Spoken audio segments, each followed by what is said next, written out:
وعابي فيديو اسوي دايما دير let's go maanta video waxaan rabaa inaan uga hadlo qayb ka mid ah farxadda hadii aad nasiib u yeeltay video inaad dhameysato waxaad fahmi doontaa waxa farxaddu ay tahay sida loo helo iyo meesha laga helo awalan farxaddu waxay qayb weyn ka qaadataa nolosheena waxay qayb weyn ka qaadataa guusheena waxay sidoo kale qayb weyn ka qaadataa wax walba aan qabanayno haddii farxad aysan jirin waxa aad qabanayso guul kama gaari kartid farxaddu ma ahan wax aad arki karto ama se aad taaban karto farxaddu waa wax ku jira qalbigaaga isla markaana qalbigaaga ka dareemaysid sidoo kale wax walba aad haysato kuma dareensiin karaan farxadda laakiin farxaddaada ayaa ku dareensinaysa wax aad haysato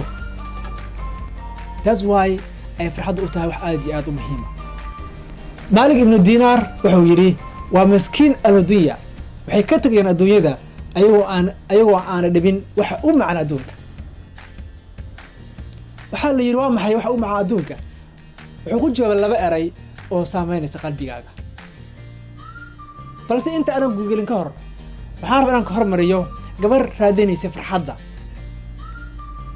Christina Onassis waa gabar Greek ah waxa dhalay maalqabenkii weynaa ee Aristotle Onassis waxay intiisu gaartay malaayiin lacag ah shirkado maraakiib diyaarado iyo sidoo kale jasiirado la dalxiisto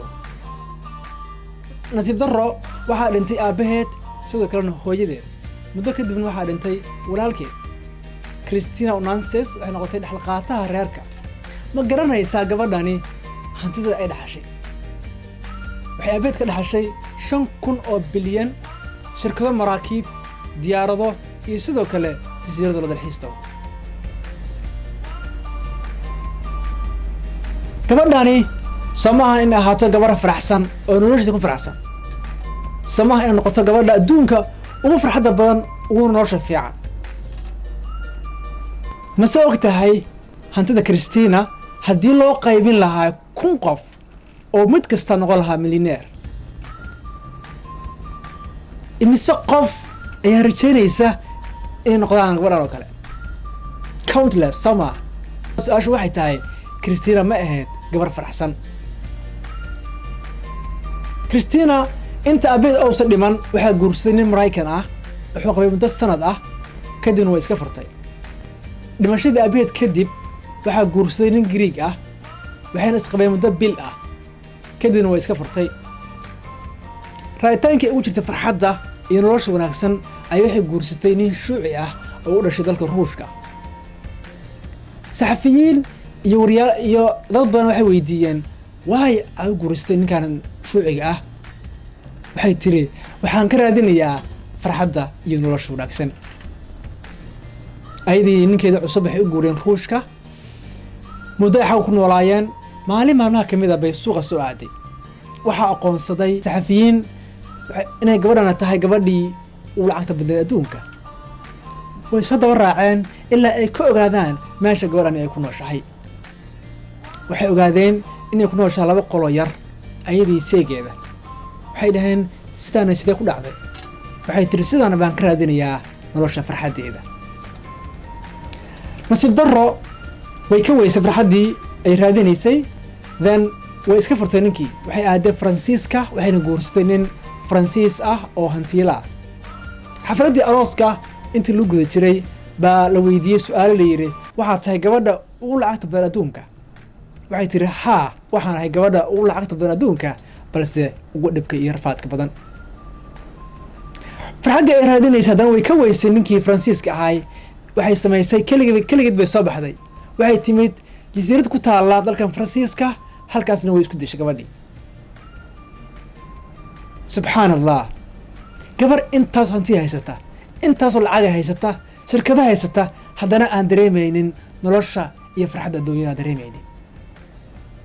haddaba waxaa nasiib u yeelatay labadii eray oo ku jawaabay Malik ibn Dinar inaan kuu sheego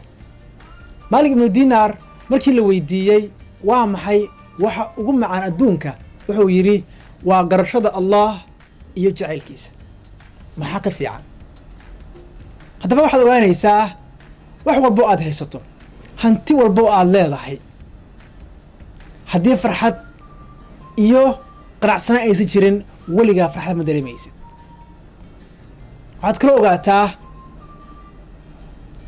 haddii aadan ku xornayn rabbi subxaana wa tacaala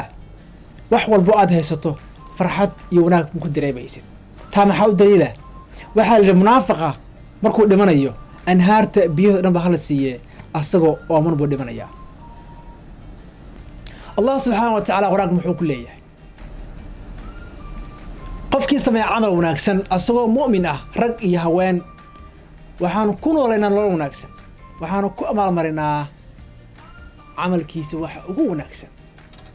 bal fiiri rabbi subxaana wa tacaala asaga ku ballan qaadaya farxadda iyo guusha wuxuu ku leeyahay kaalay aniga ugu xirnaa.